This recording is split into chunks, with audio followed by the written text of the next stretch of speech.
estamos de regreso y venimos hablando de la preocupación que hay en general en todo nuestro país respecto del ingreso de la variante Delta. Si bien no hay una circulación, por lo menos no se lo ha comunicado de manera oficial que exista esta circulación comunitaria de esta variante. Se han detectado algunos casos, han sido aislados, pero el temor está con respecto a lo viral, a lo contagiosa y a lo letal incluso que puede llegar a ser, ¿no? Esto ya se ha comprobado en otros países. Queremos saber un poco más de este tema y por eso estamos con Roxana Cheín, que es investigadora y directora del Instituto de Medicina Molecular y Celular Aplicada, que de hecho vienen trabajando mucho durante toda la pandemia en distintos tipos de investigaciones asociadas a este tema. Así que le agradecemos a Roxana que está con nosotros. ¿Cómo está? Bienvenida. ¿Qué tal, doctora? ¿Cómo le va?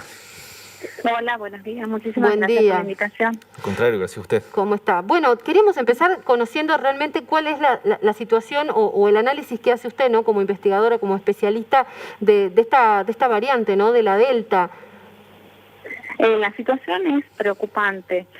Si bien no hay registro de circulación comunitaria todavía en el país, yo creo que si no se toman las medidas pertinentes va a ser rápidamente, podemos empezar en una tercera ola sin haber domado siquiera la segunda ola.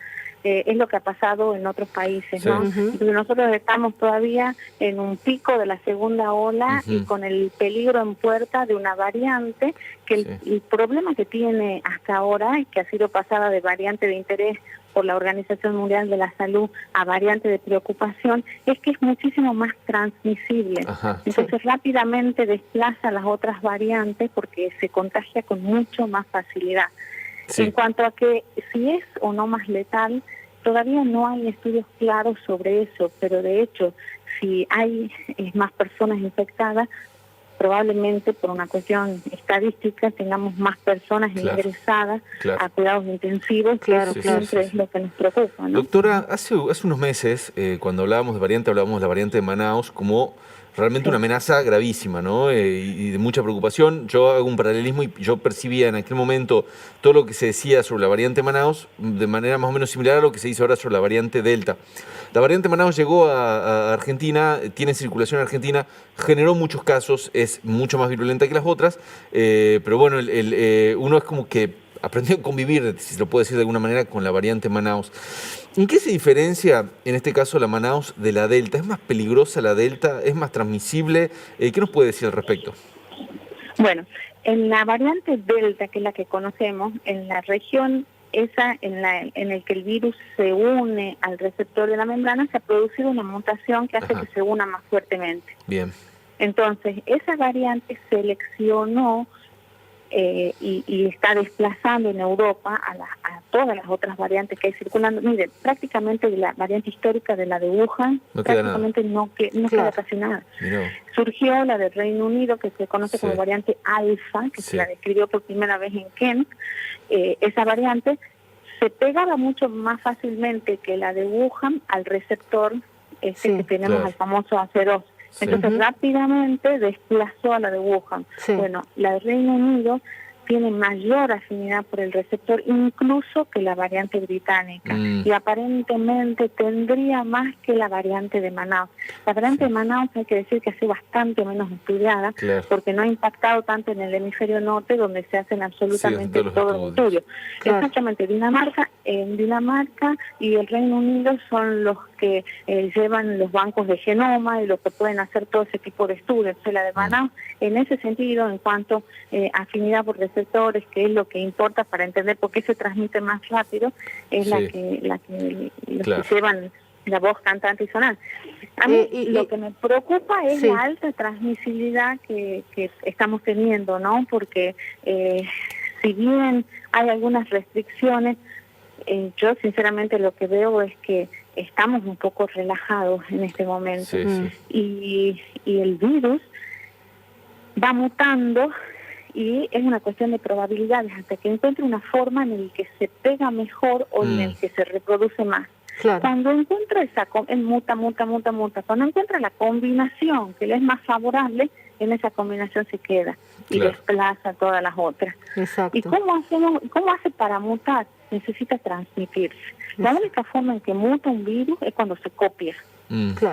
O sea que como alternativa, doctora, ante esta situación y con respecto a lo que estamos viendo, ¿no? Del avance de la vacunación, las restricciones y las medidas de cuidado siguen siendo una opción, ¿no? Digo, hacerla más fuerte.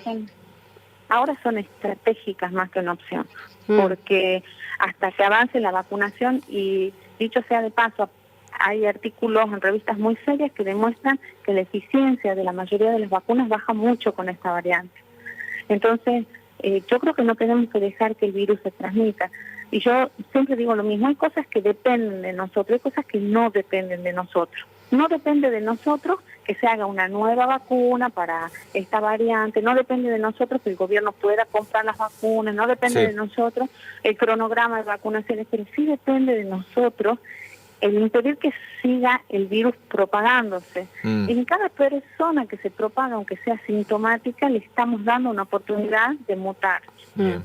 Y cuando más oportunidades de mutar tenemos más probabilidades que aparezcan incluso variantes más complejas. Claro, claro. Entonces, yo creo que en este momento el tema de las restricciones, que no nos gustan a ninguno, tenemos que ser muy conscientes. O sea, ¿usted está de acuerdo con el cierre de los vuelos? Por ejemplo, el cierre de las fronteras, el que se reduzca la cantidad de gente que ingresa al país. ¿Le parece que es una medida adecuada? Le digo porque es una medida bastante cuestionada. Es tremenda, es una medida durísima, sobre todo para la gente que viajó. Por distintas razones ha tenido que salir del país, todo lo demás, una medida durísima, una medida antipática, hay que elegir entre lo malo y lo peor. Pero sí creo que tienen que disminuir el ingreso para poder controlar que las personas que vengan, el 90% de las personas son responsables y harán la cuarentena, porque muy probablemente, quizás en forma asintomática, se hayan contagiado con la variante Delta, porque en Europa está muy difundida. Entonces, pero con un 10% que no hago, que burle la cuarentena, es que ya tenemos el problema. Miren el caso de Israel, ese nenito que fue con la variante Delta, que fue al colegio y aislaron a 1.000 personas. Entonces, por ahí, si ellos dicen que pueden controlar eficientemente a 600 personas que ingresan por día, y bueno, tendremos que tener un poco de paciencia, Claro.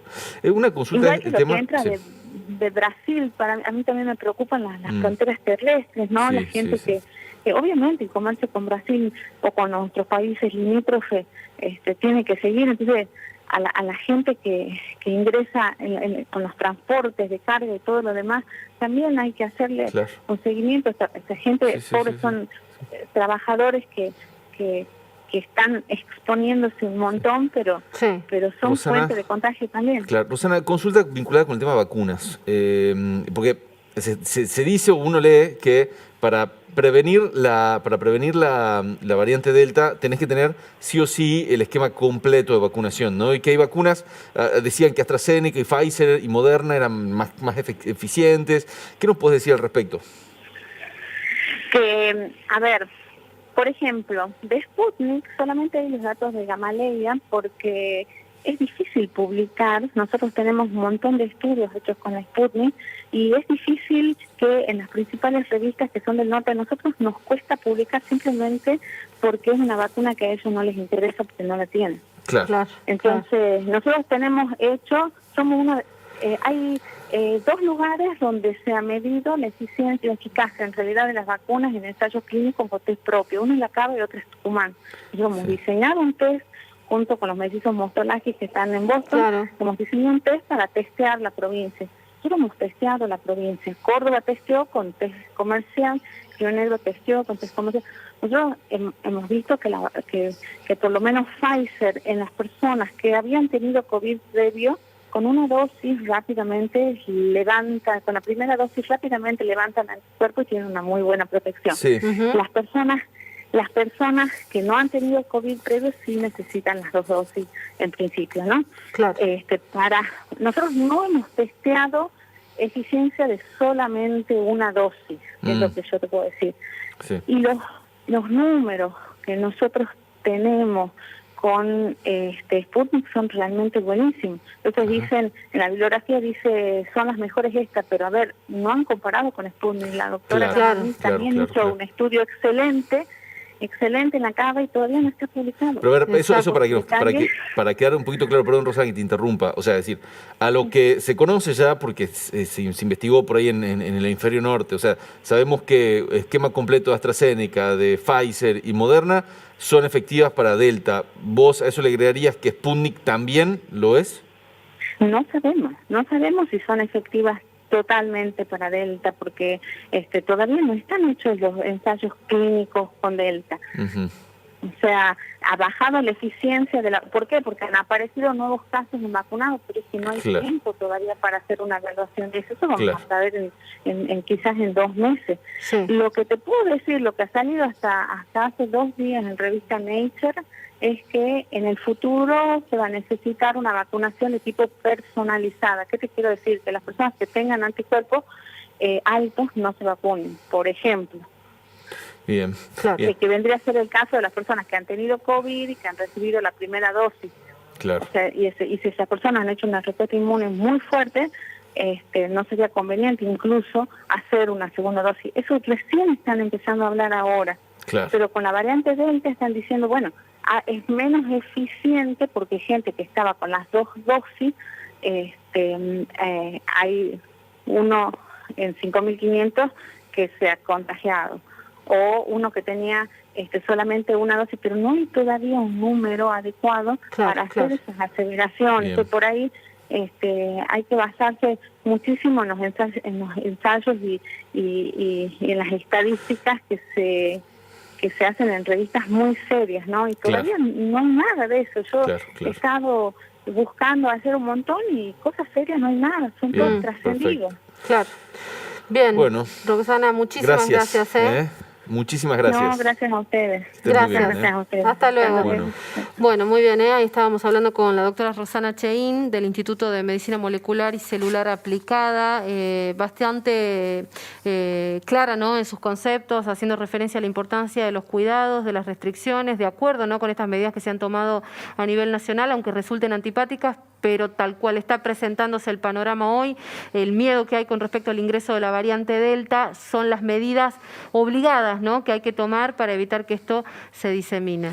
Muy bien, Caro, vamos a cambiar de tema y vamos a hablar